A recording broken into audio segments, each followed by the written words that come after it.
ओम नमः सिद्धेभ्य। नमो अर्हन्ताणं, नमो सिद्धाणं, नमो आयर्याणं, नमो उवज्झायाणं, नमो सव्वसाहुणं, चिदानंद स्वातमरसी सत शिव सुंदर जान, ज्ञाता दृष्टा लोक के परम सिद्ध भगवान।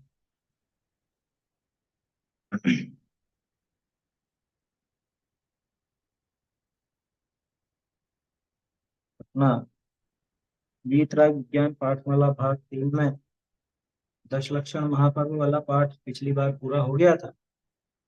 इस बार अपने को अब इसका एक अंतिम पाठ देखना है, बलभद्र राम।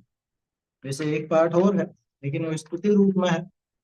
पाठ के रूप में तो जो अंतिम है, बलभद्र राम, जानना जरूरी है ये भी, क्योंकि जगत में राम जी की मान्यता किस तरह की चलती है, और जैन शास्त्रों में, यानी कि वास्तव में राम जी का जीवन कैसा था, कैसे वो थे, और क्या क्या उनके जीवन में घटनाएं हुई, वो सारी बातें अपने को समझना चाहिए, जानना चाहिए।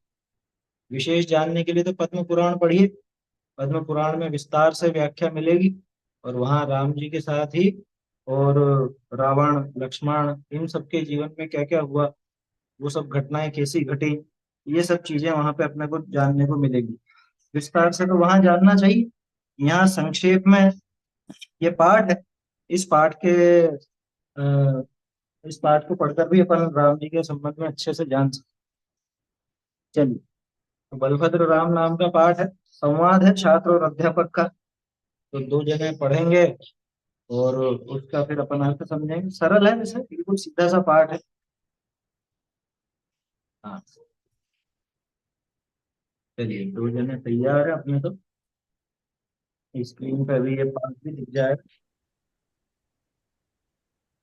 क्या पढ़िए। राम और हनुमान भगवान नहीं है? कौन कहता है कि वे भगवान नहीं है। उन्होंने मांगी तुंगी सिद्ध क्षेत्र से मुक्ति पद प्राप्त किया है। वह सिद्ध भगवान के रूप में शाश्वत विराजमान है। हम निर्वाण कांड भाषा में बोलते हैं। राम हणु सुग्रीव सुडी गव गवाक्ष नीलमानी गोड़ी न्याणव मुक्ति पयान तुंगी गिरिबंधोधरि ध्यान। तो क्या सुग्रीव आदि बंदर एवं नल नील आदि रीछ भी मोक्ष गए हैं? वे भी भगवान बन गए हैं? हनुमान सुग्रीव बंदर ना थे और ना ही नल नील रीछ। वे तो सर्वांग सुंदर महापुरुष थे जिन्होंने अपने जीवन में आत्म साधना कर वीतरागता और सर्वज्ञता प्राप्त की। तो इन्हें फिर वानर आदि क्यों कहा जाता है? उनके तो वंश का नाम वानरादि वंश था। इसी प्रकार रावण कोई राक्षस थोड़े ही था। वह तो राक्षस वंशी त्रिखंडी राजा था। लोग कहते हैं उसके 10 मुख थे। क्या यह बात सच है? क्या दशमुख का भी कोई आदमी होता है? उसका नाम दशमुख अवश्य था। उसका कारण यह था कि जब वह बालक था और पालने में लेटा था, उसके गले में एक 9 मणियों का हार पड़ा था। उनमें उसका प्रतिबिंबित पड़ रहा था। अतः दशमुख दिखाई देते थे। इस कारण लोग उसे दशमुख कहने लगे। तो राम का जन्म कहाँ हुआ था? बालक राम का जन्म अयोध्या के राजा दशरथ की रानी कौशल्या के गर्भ से हुआ। वही बालक राम आगे चलकर आत्म साधना द्वारा भगवान राम बना। राजा दशरथ की 4 रानियां थीं, जिनमें कौशल्या से राम का, सुमित्रा से लक्ष्मण का, केकई से भरत का और सुप्रभा से शत्रुघ्न का जन्म हुआ। अच्छा, तो राम 4 भाई थे और राम की शादी राजा जनक की पुत्री सीता से हुई थी। एक बार दशरथ ने सोचा कि मेरा बड़ा पुत्र राम राज्यभार संभालने के योग्य हो गया, अतः उसे राज्यभार सौंपकर मैं आत्म साधना में लीन हो जाऊं। अतः उन्होंने राम के राज्याभिषेक की घोषणा करवा दी। पर पर क्या? बस रानी के यहीं तक देखते हैं। पाठ बिल्कुल सरल है, पढ़ने पे भी समझ में आने जैसा है। कुछ चीजें हैं जिन पर विचार करना चाहिए। देखो, प्रश्न सीधे यही खड़ा हुआ कि क्या राम और भगवान नहीं, क्या राम और हनुमान भगवान नहीं है? तो ये कौन कहता है वे भगवान नहीं है? उन्होंने मांगी तुंगी सिद्ध क्षेत्र से मुक्ति पद प्राप्त की। मांगी तुंगी में दो पहाड़ है, मांगी गिरी और तुंगी गिरी। ये तुंगी गिरी से, जो पास पास ही है, ज्यादा दूर नहीं है, तो तुंगी गिरी से ये सब मोक्ष। और वे सिद्ध भगवान के रूप में शाश्वत विराजमान है। आज तो सिद्ध भगवान बन चुके हैं, है ना? अच्छा देखो, एक चीज है, ये प्रश्न क्यों खड़ा हुआ?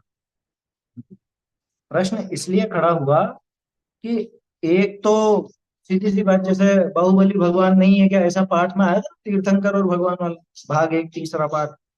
तो बहुत से लोगों को तो ये लगता है बस 24 तीर्थंकरों में नाम हो तो भगवान है, नहीं तो भगवान नहीं। तो एक कारण तो वो है। दूसरा कारण कि राम जी और हनुमान जी को तो अन्य मत वाले मानते हैं। अन्य मत वाले मानते हैं तो क्या वैसे ही भगवान थे कि वो धनुष बाण वाले और इस तरह के गदा वाले, या फिर बंदर के मुंह के या रीछ के मुंह के, ऐसे थे क्या वो? कौन कहता है कि वो भगवान नहीं? उन्होंने मांगी तुंगी सिद्धि क्षेत्र से मुक्ति पद प्राप्त किया और सिद्ध भगवान के रूप में शाश्वत विराजमान है। निर्वाण कांड की भाषा, असल में निर्वाण कांड क्या है? निर्वाण कांड संस्कृत या प्राकृत में रचे गए पाठ हैं, पुराने। क्या पुराना पाठ है, प्राकृत में है, जिसके अंदर आपको सभी अपने सिद्ध क्षेत्रों की वंदना मिल जाएगी, उनको नमस्कार मिल जाएगा। उसी का हिंदी अनुवाद भैया भगवती दास जी ने किया था, संवत 1641 में, अश्विन सुदी दशमी। उसी में लाइनें आती है ना, संवत 1641 अश्विन सुदी दशमी शुभ विशाल, है, जय निर्वाण कांड प्रभाल भैया वंदन करो त्रिका। भैया भगवती दास जी की रचना है, संवत 1641 की। उसमें निर्वाण कांड, उन्होंने निर्वाण कांड का ये भाषा, भाषा का मतलब हिंदी अनुवाद उन्होंने लिखा था। उसके अंदर ये लाइनें आती, राम, अणु, सुग्रीव, सुडील, गव, गवाक्ष, नील, महानील, ये सब राम जी के समय के 8 बड़े योद्धा थे, है ना? राम जी खुद भी थे ही सही, इसके अलावा हनुमान जी, सुग्रीव, सुडील, गव, गवाक्ष, नील, महानील, और ये 8 ही नहीं गए, कितने गए? कोटि 99, कोटि 99 मुक्ति पयान, यानी कि 99 करोड़ ना, 99 करोड़ मुनिराजों ने वहां से मुक्ति की प्राप्ति। गए तो और भी होंगे, ये तो इस काल में जो गए उनकी बात है, क्योंकि हर जगह से सिद्ध हुए हैं, तो वहां से अनंत काल में जाने कितने अनंत अनंत वहां पे सिद्ध हुए होंगे उस जगह से। 99 करोड़ तो इसी युग में, इस काल में ही गए, चौथे काल में। मुक्ति पयान यानी मुक्ति को प्रयाण किया वहां से। तुंगी गिरी वंदो धरी ध्यान, मैं तुंगी गिरी को ध्यान धरकर वंदना करता। अब देखो, नया प्रश्न ये है कि क्या सुग्रीव आदि बंदर और नल नील आदि रीछ ये भी मोक्ष है? ये मालूम, ये समस्या कहाँ से खड़ी हुई? ये समस्या जब आपका संपर्क अन्य मतों से ज्यादा बढ़ता है, तब इस तरह की समस्याएं खड़ी हुई। दूसरी बात, रही सही कसर उस टीवी ने पूरी कर दी।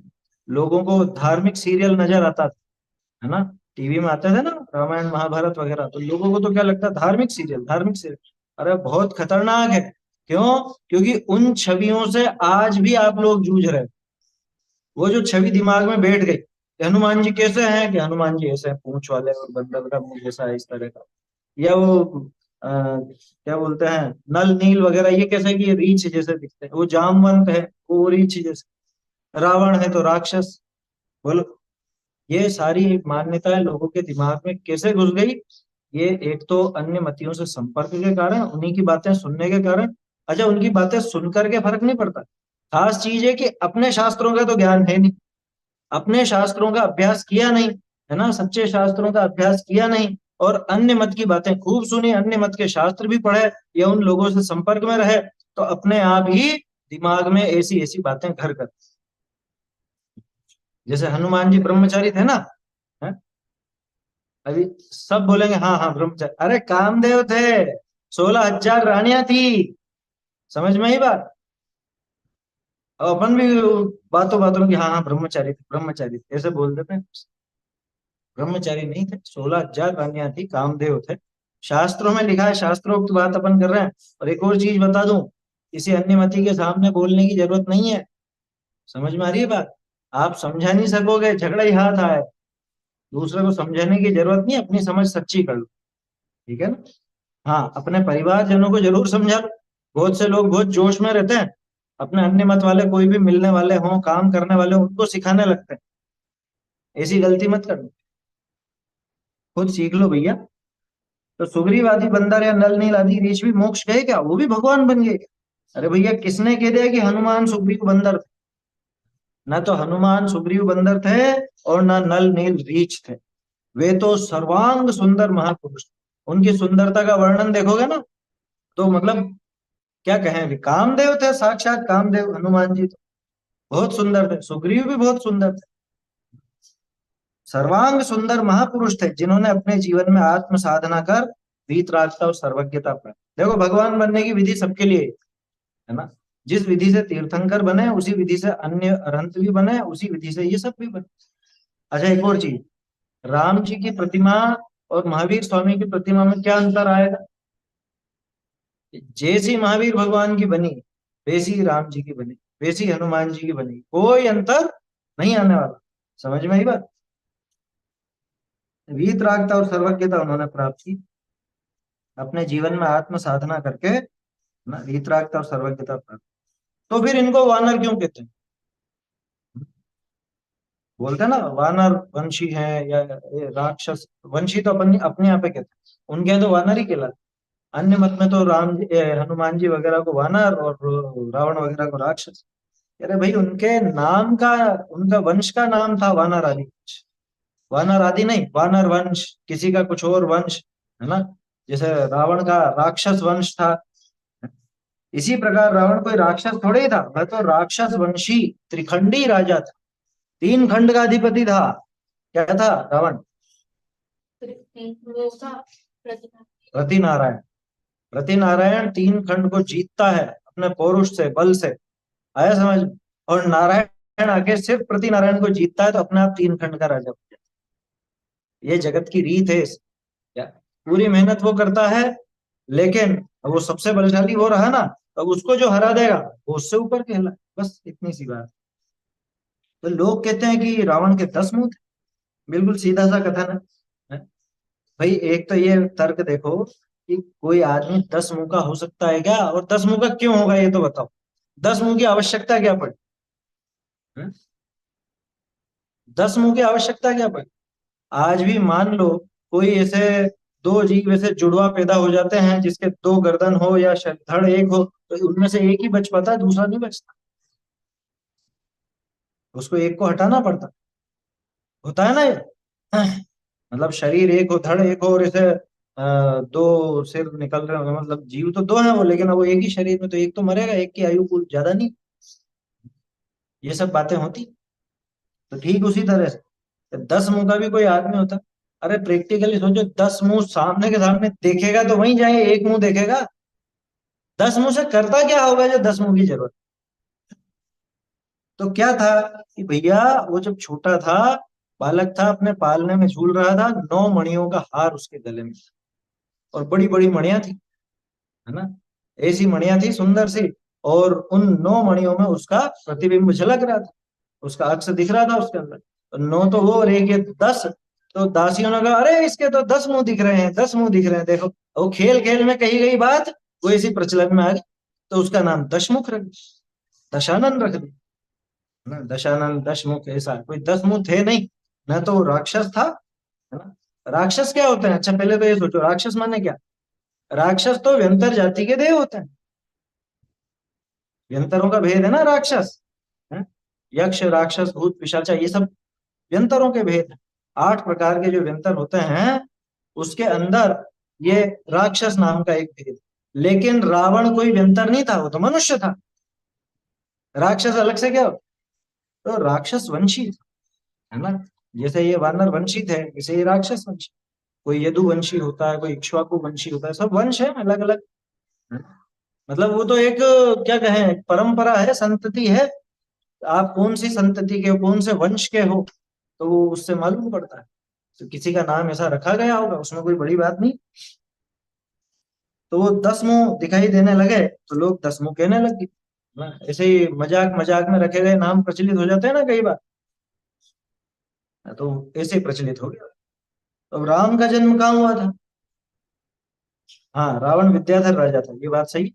ये सारे विद्याधर थे, हनुमान जी, सुग्रीव, रावण, ये सब विद्याधर थे। राम जी सामान्य थे, राम जी विद्याधर नहीं थे ना। इनमें राम जी सबसे प्रमुख दिखते हैं, लेकिन यूं देखो तो वो विद्याधर नहीं थे, उनके पास में विद्याएं थी। लक्ष्मण राम ये विद्याधर नहीं थे। रावण त्रिखंडी राजा था, विद्याधर था। विद्याधर कोई अलग नहीं होते, विद्याओं सहित मनुष्य ही होते हैं ना, धर्म भूमि के ही होते हैं।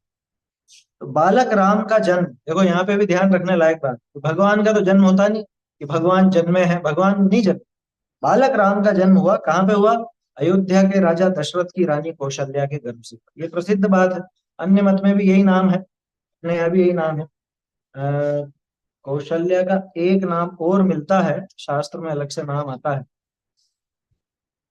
सुप्रभा तो अलग है ही सही, यहाँ पे एक नाम और है लेकिन कौशल्या, वो अभी ध्यान नहीं आ रहा मुझे, लेकिन एक नाम और पढ़ा है, कौशल्या का नाम एक और प्रसिद्ध था। वही बालक राम आगे चलकर आत्म साधना द्वारा भगवान राम बने। रावण को जीतने के कारण, सीता जी को लौटा लाने के कारण भगवान नहीं बने। भगवान बनने की विधि तो वही है, वीतरागता और सर्वज्ञ। इन्होंने आत्म साधना की, और आत्म साधना करके ये आत्म साधना के द्वारा वीतरागी और सर्वज्ञ बने, भगवान बने। अब एक सामान्य परिचय है, छोटा सा चार्ट आप चाहो तो बना सकते हो। राजा दशरथ, दशरथ की 4 रानियां, अन्य मतलब तो 3 बताते हैं, अपने यहाँ तो 4 रानियां, ठीक है ना। कौशल्या से राम पैदा हुए, सुमित्रा से लक्ष्मण हुए, और कैकेयी से भरत हुए, और चौथी सुप्रभा, उससे शत्रुघ्न, है ना। 4 बालक इनके हुए थे, 4 रानियों से। अच्छा, तो राम 4 भाई थे, और राम की शादी राजा जनक की पुत्री सीता से हुई थी। जनक थे और जनक की बेटी सीता, इसीलिए जानकी भी कहा जाता है। जनक की पुत्री का नाम जानकी, तो सीता से उनका विवाह हुआ। एक बार दशरथ ने सोचा कि मेरा बड़ा पुत्र राम राज्यभार संभालने के योग्य हो गया है, अतः उसे राज्यभार सौंपकर मैं आत्म साधना में लीन हूं।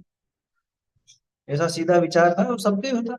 अब भैया मैं भी, है ना, ये बड़े हो गए हैं, अब ये संभाले, मैं अपना आत्म कल्याण करने जाऊं जंगल। तो ऐसा करके उन्होंने राम के राज्याभिषेक की घोषणा कर, बड़े को ही दिया जाता, राज्यभार बड़े को सौंपा जाता।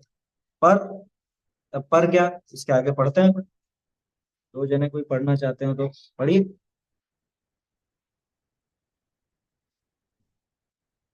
एक और चाहिए। स्क्रीन शेयर करनी पड़ेगी सर। हाँ हाँ, स्क्रीन शेयर हो जाएगी। एक जना और चाहिए अपने। चलो, एक तुम पढ़ना।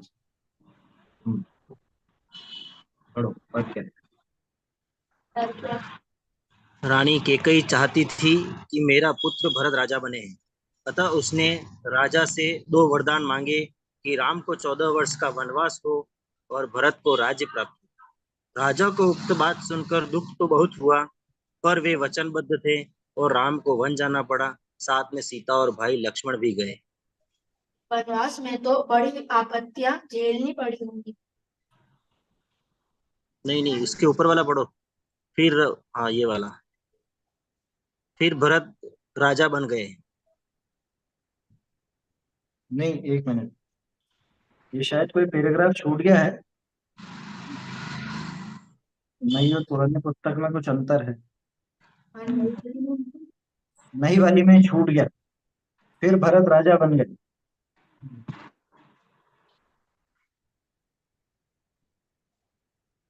बोलिए, आप बोलिए। क्या बन गए? वे तो राज्य चाहते ही थे, चाहते ही न थे। वनवास में तो बड़ी आपत्तियां झेलनी पड़ी। छोटी मोटी विपत्तियों की परवाह तो राम लक्ष्मण जैसे वीर पुरुष क्या करते, पर सीता हरण जैसी घटना ने तो उन्हें एक बार विचलित भी कर दिया था। किसने किया था सीता का हरण? लंका के राजा रावण ने। वह उस समय का अर्धचक्री राजा था। हनुमान, सुग्रीव आदि उसके अंतर्गत मंडलेश्वर राजा थे, पर उसके इस अधम कुकृत्य से उनका मन उसकी तरफ से हट गया। यहाँ तक कि उसके छोटे भाई विभीषण तक ने उसको बहुत समझाया, पर उसकी तो होनहार ही खोटी थी। अतः उसने एक की भी न सुनी।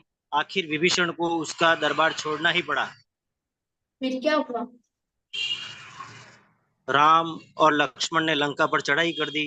विभीषण, सुग्रीव, नल, नील, हनुमान आदि मंडलेश्वर राजाओं ने सम लक्ष्मण राम लक्ष्मण का साथ दिया और दुराचारी रावण की जो दुर्गति होनी थी हुई, अर्थात रावण मारा गया और राम लक्ष्मण की विजय हुई। सीता राम को वापस प्राप्त हो गई। 14 वर्ष समाप्त हुए और राम लक्ष्मण अयोध्या वापस आकर राज्य करने लगे। चलो ठीक रहा, संकट टल गया।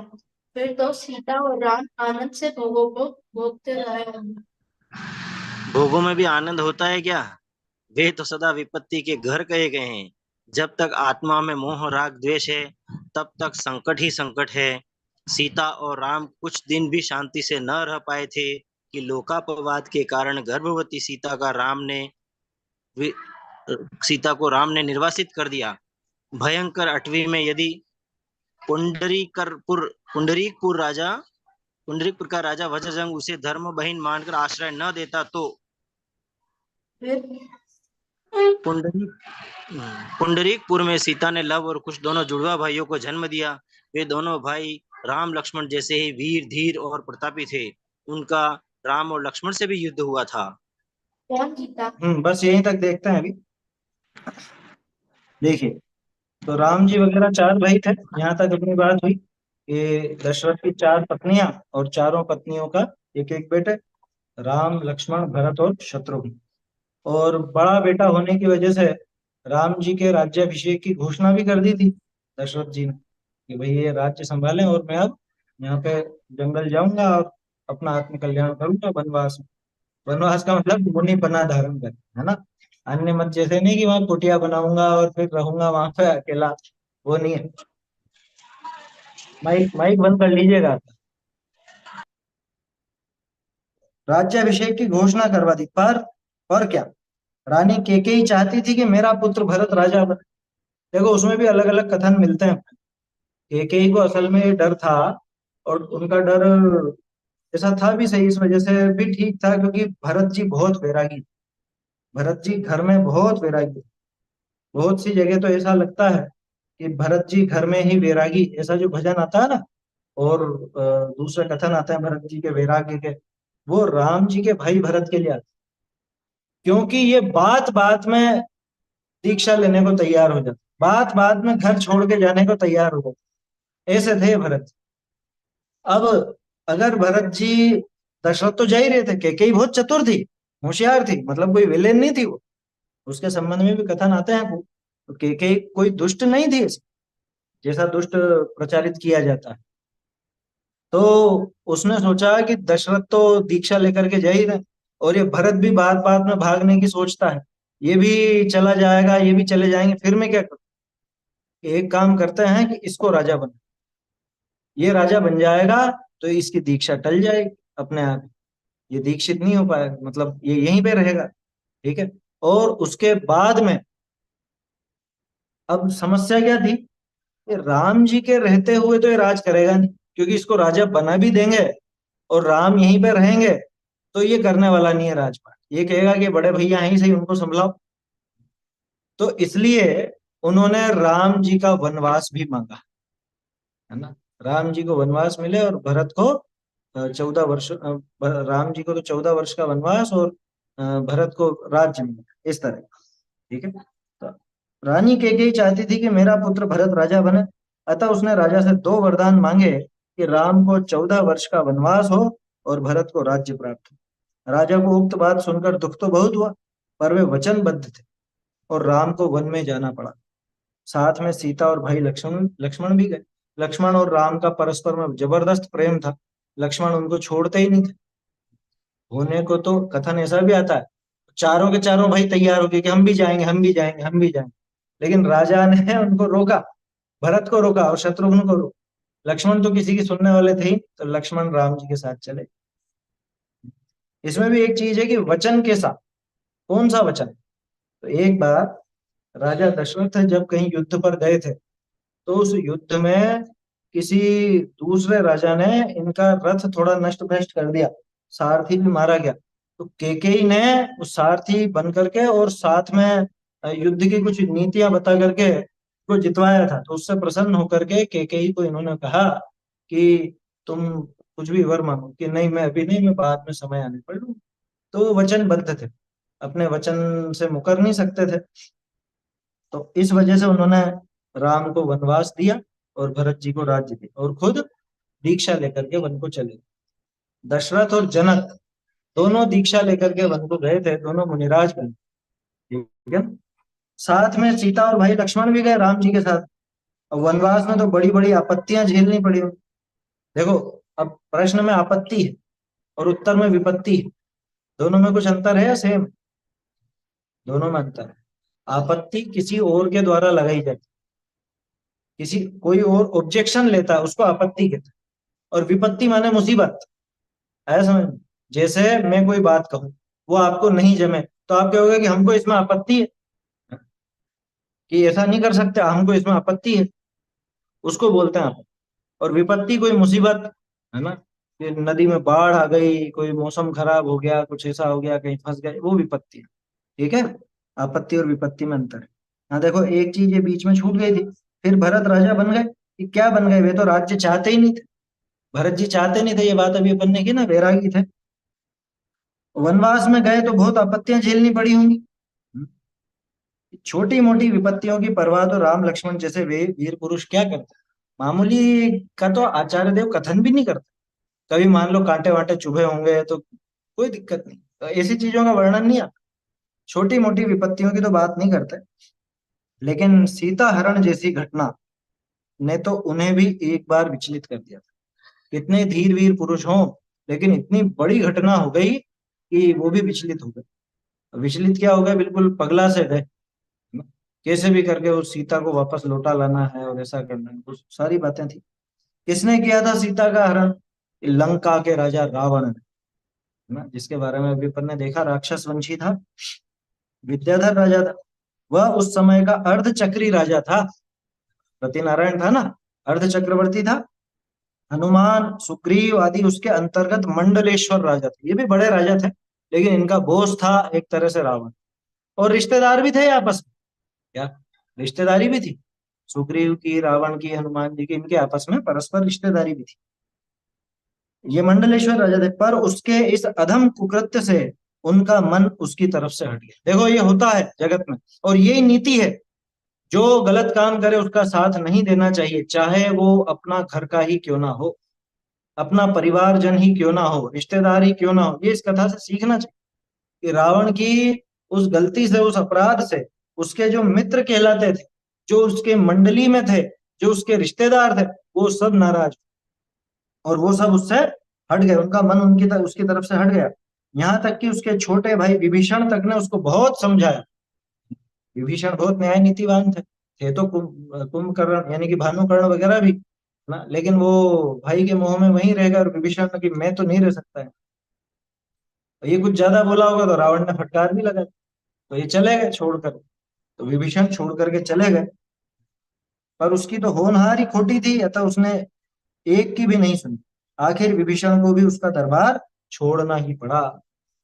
और लोग देखो किसी कहावत बनाते हैं कि घर का भेदी लंका ढाए। अब वो घर का भेदी क्या है? वो गलत कर रहा था, तो गलत का साथ कैसे दे? गलत का साथ नहीं दिया वो। फिर क्या हुआ कि राम लक्ष्मण ने लंका पर चढ़ाई कर दी। अकेले तो कुछ कर नहीं सकते थे, क्योंकि वो विद्याधर और वो था भी बहुत दूर।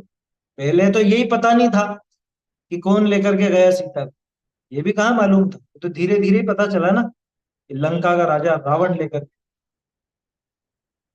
तो जटायु वगैरह का प्रसंग हुआ, वो इसके अंदर नहीं दिया है ना। लेकिन वो सब प्रसंग हुआ, कुछ विद्याधर मिले बीच में, तब फिर उन सबसे पता चला कि लंका का राजा रावण उसको हर करके लिया। विभीषण सुग्रीव, नल, नील, हनुमान आदि मंडलेश्वर राजाओं ने राम लक्ष्मण का साथ दिया और दुराचारी रावण की जो दुर्गति होनी थी हुई, अर्थात रावण मारा गया और राम लक्ष्मण की विजय। भाई दुर्गति तो होनी थी, ऐसा खोटा काम किया था। अच्छा देखो, इसमें भी एक चीज है, सीता का हरण किया लेकिन प्रतिज्ञाबद्ध था कि पर स्त्री जब तक मुझे नहीं चाहेगी, मुझे खुद वरेगी नहीं, तब तक मैं उसको हाथ भी नहीं लगाऊं। ऐसा उसकी प्रतिज्ञा थी, है ना। मतलब कोई जो उसको बिल्कुल ऐसा दुराचारी और ऐसा बताता है ना, तो उस तरह की बात नहीं है। हाँ, ये जीवन में एक बहुत बड़ी गलती उसने की थी। ये गलती अगर हटा दो, ये सीता हरण वाली बात अगर हटा दो, तो उसके जीवन में आपको अपराध नहीं मिलेगा। सच्चरित्र भी था, उसमें बहुत सारे चारित्रिक विशेषताएं थी, चारित्रिक गुण थे, लेकिन इस दुर्घटना से, इस घटना से उसका जीवन भी पलटा और दूसरों का भी पलटा। बाद में इस घटना के बाद में वो विलेन जैसा दिखने लग गया और पाप रूप प्रवृत्ति ही ज्यादा रही उसकी, क्योंकि दुर्गति पास आ गई थी ना। देखो सीधी सी बात है, जैसी गति वैसी मति, जैसी होनहार होती है उसकी बुद्धि भी वैसी हो जाती, तो धीरे धीरे वो बुद्धि भी उसकी बिगड़ गई, भ्रष्ट हुई। राम लक्ष्मण ने लंका पर चढ़ाई कर दी, विभीषण, सुग्रीव, नल, नील आदि ये सब साथ में लेकर के राम लक्ष्मण ने दुराचारी रावण का नाश किया, उसकी दुर्गति लक्ष्मण के हाथों मारा गया,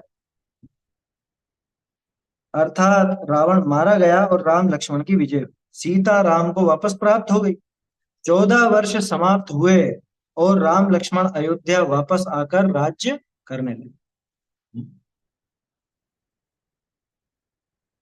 और ये एक बार इसमें शायद अपने को फिर से देखना पड़ेगा, क्योंकि ये 14 वर्ष वाली बात जो है, ये शायद पद्म पुराण में नहीं है ना।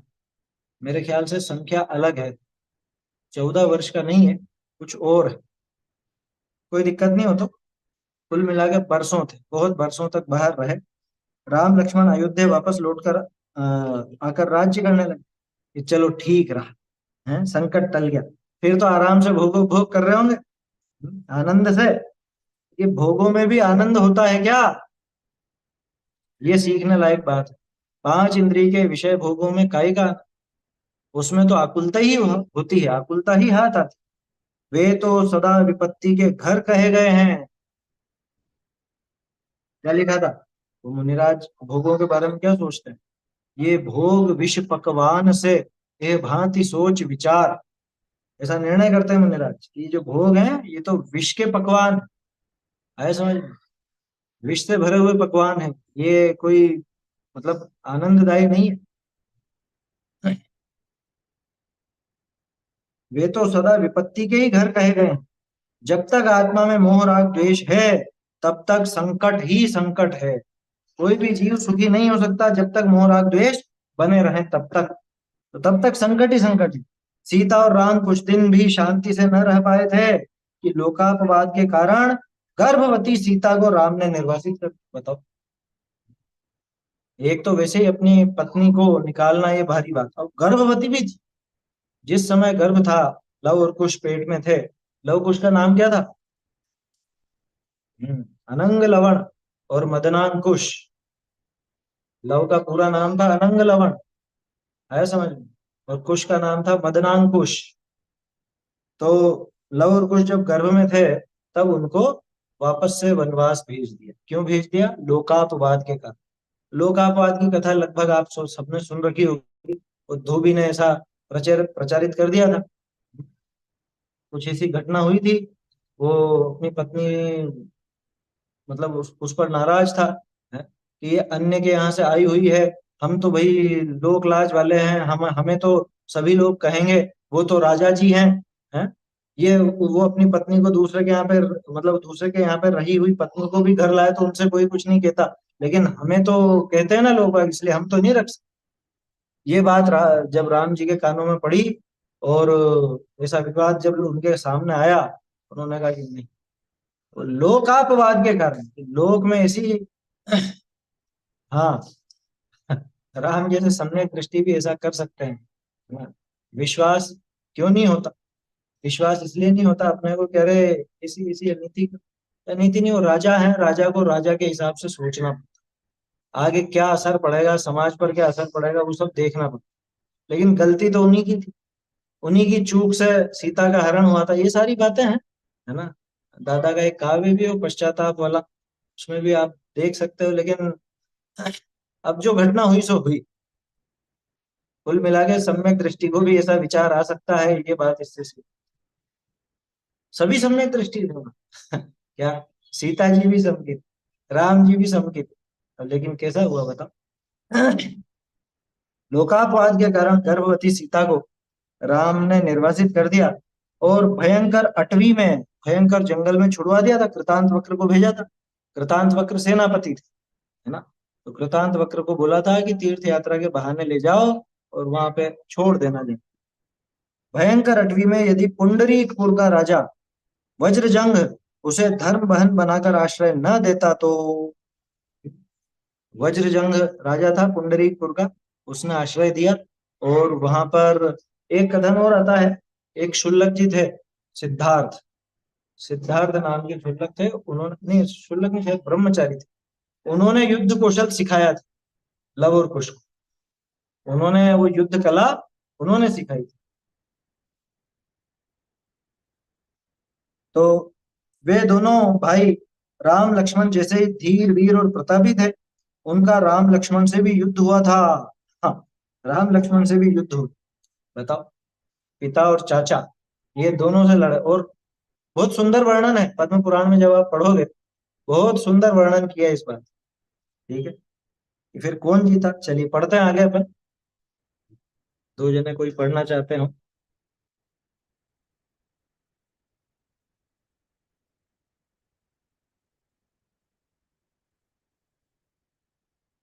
हम्म, एक और कोई कौन पढ़ना चाहते? जीता? हम्म, पढ़ो। दोनों पक्षी अधेर रहे। हार जीत का अंतिम निर्णय होने के पूर्व ही उन्हें आपस में पता चल गया कि यह युद्ध तो पिता पुत्र का है। अतः युद्ध स्थल स्नेह सम्मेलन में बदल गया। चलो, अब तो सीता के दुखों का अंत हुआ। राग की भूमिका में दुखों का अंत हो ही नहीं सकता। दुख के अंत का उपाय तो एकमात्र वीत रागता है। फिर क्या हुआ? राम ने बिना अग्नि परीक्षा के सीता को स्वीकार करने से इनकार कर दिया। फिर? महासती सीता ने अग्नि प्रवेश करके अपनी पवित्रता प्रकट कर दी। भयंकर अग्नि की ज्वाला भी शीतल शांत जल रूप परिणमित हो गई। शील की महिमा से देवों द्वारा यह चमत्कार किया गया। फिर तो राम ने सीता को स्वीकार कर लिया होगा। हाँ, राम तो सीता को स्वीकार करने को तैयार हो गए थे, पर सीता ने गृहस्थी की आग में जलना स्वीकार नहीं किया, क्योंकि उसने अच्छी तरह जान लिया था कि भोगों में सुख नहीं है। सुख प्राप्ति का उपाय तो मात्र वितरागी मार्ग ही है। अतः वे आजीविका के व्रत धारण कर आत्म साधना में रत हो गई। और राम? राम भी कुछ काल बाद संसार की असारता देख वितरागी साधु हो गए और आत्म साधना की चरम स्थिति पर पहुंचकर राग द्वेष का नाश कर पूर्ण ज्ञानी अर्थात सर्वज्ञ बने। यह राम कथा तो बड़ी ही रोचक एवं शिक्षाप्रद है। इसमें तो बहुत आनंद आया और अनेक नई बातें भी समझने को मिली। जरा विस्तार से समझाइए ना गुरुजी। विस्तार से सुनाने का समय यहाँ कहाँ है। यदि विस्तार से जानना चाहते हो तो तुम्हें रविशेणाचार्य द्वारा लिखित पद्म पुराण का स्वाध्याय करना चाहिए। वह तो संस्कृत भाषा में होगा। हाँ, मूल तो वह संस्कृत भाषा में ही है, पर पंडित दौलत राम जी कासरीवाल ने उसका हिंदी अनुवाद भी कर दिया है। वह कहाँ मिलेगा? मंदिर जी में, भारतवर्ष के प्रत्येक जैन मंदिर में पद्म पुराण पाया जाता है और उसे अनेक लोग प्रतिदिन पढ़ते हैं। देखो, तो राम लक्ष्मण का युद्ध हुआ लव और कुश से, है ना। फिर क्या हुआ, कौन जीता? कि दोनों ही अजय रहे। वैसे इन्होंने परेशान करके रख दिया था, लव और कुश ने राम और लक्ष्मण दोनों को परेशान कर दिया था उस युद्ध में। समस्या क्या थी? अच्छा, देखा जाए तो लव कुश भी बहुत बलशाली थे। लव कुश को तो पता था कि ये हमारे पिता और चाचा, है ना। लेकिन राम और लक्ष्मण को पता नहीं था कि ये हमारे बेटे हैं। और इतना सुंदर वर्णन वहां पे पद्म पुराण में मिलेगा कि अंदर से उनके प्रेम उमड़ रहा था, तो वो भी जान करके अपनी पूरा पूरा वार नहीं कर रहे थे। और ये तो करते ही नहीं, क्योंकि इनको तो पता है कि हमारे पिता और चाचा। बहुत सुंदर वर्णन है वहां पद्म पुराण, आप पढ़ेंगे तो आनंद आए।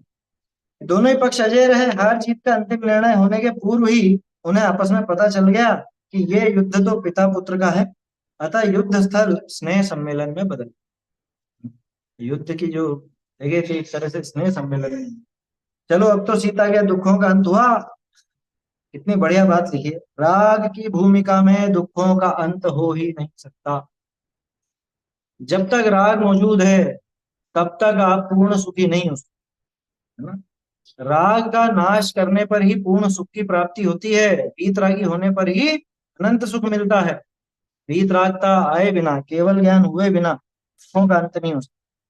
दुख के अंत का उपाय तो एकमात्र वीतरागता ही है। दुखों के नाश करने का एकमात्र उपाय वीतराग। अगर वीतरागता नहीं है तो समझना ये जीव दुखी होता ही रहे, निरंतर दुखी होता रहे।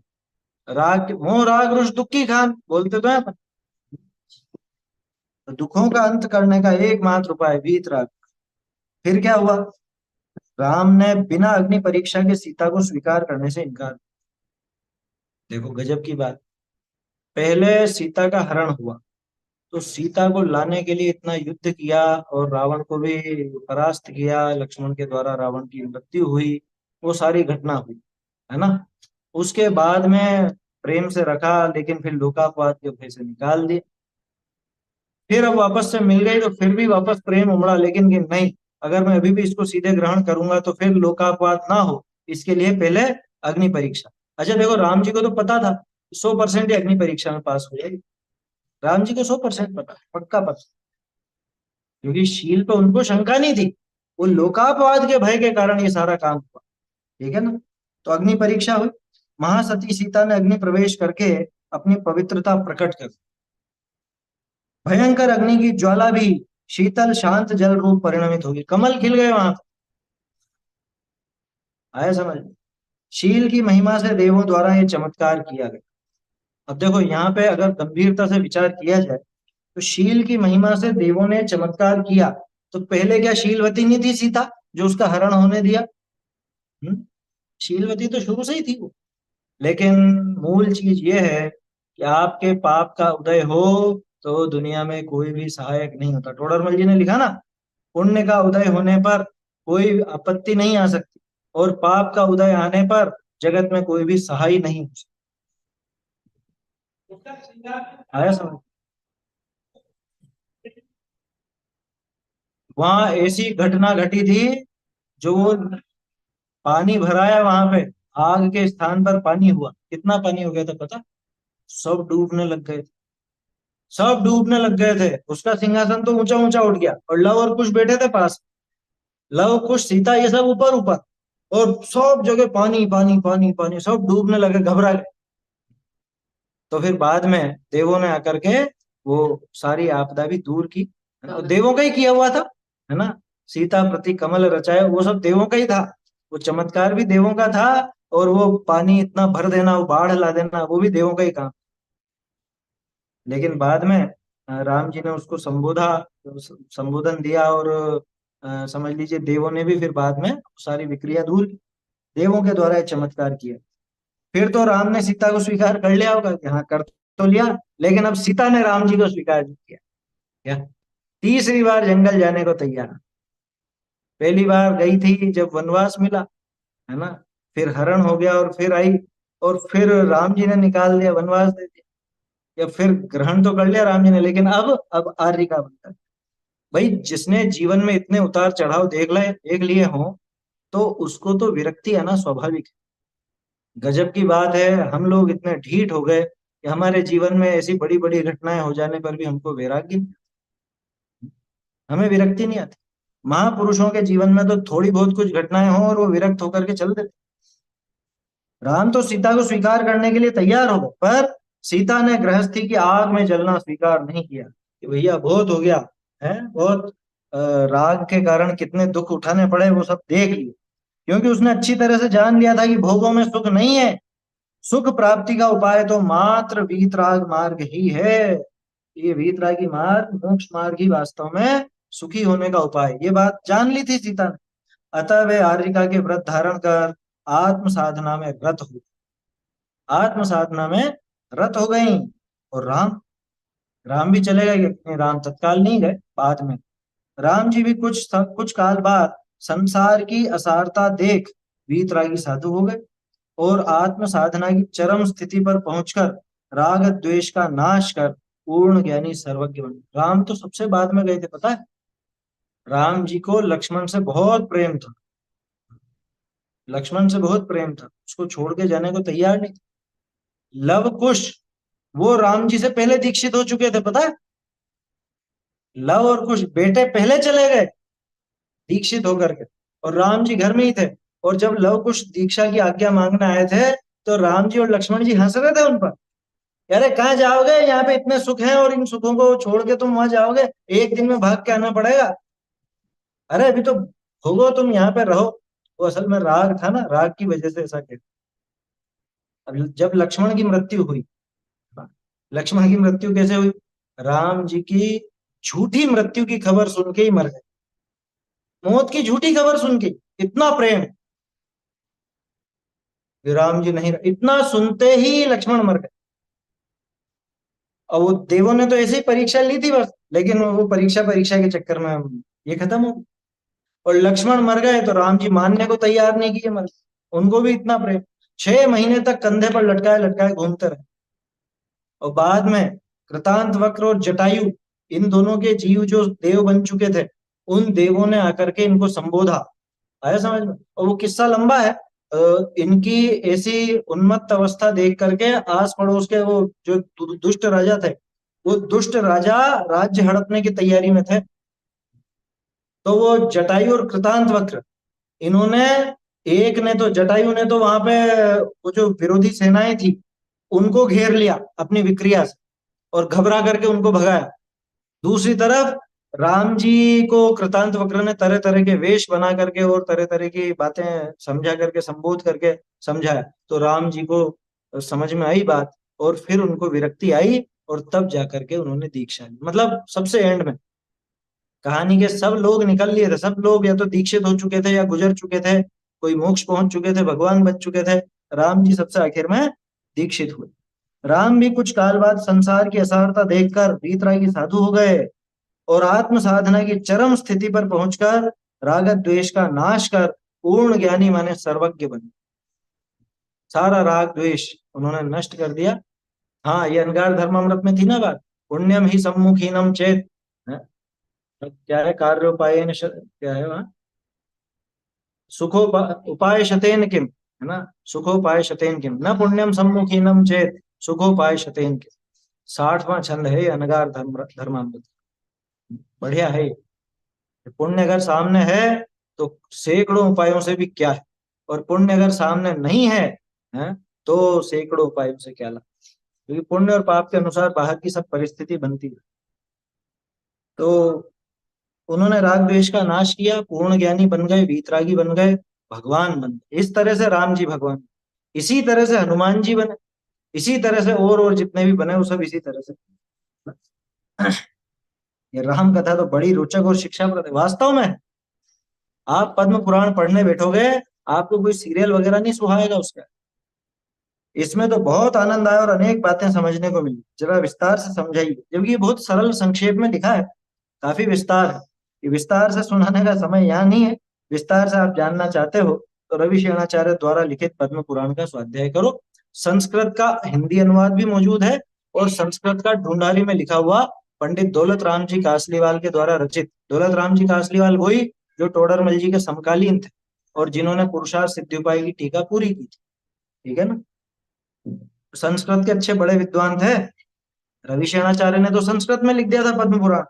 उस पद्म पुराण का उन्होंने पद्म पुराण भाषा वचनिका, ऐसे वचनिका लिखी थी, हिंदी अनुवाद भी उन्होंने कर दिया। और मजे की बात है कि भारतवर्ष के प्रत्येक जैन मंदिर में पद्म पुराण पाया जाता है। ये हकीकत है, मैं छपे हुए की नहीं कह रहा हूँ, ढूंढारी की।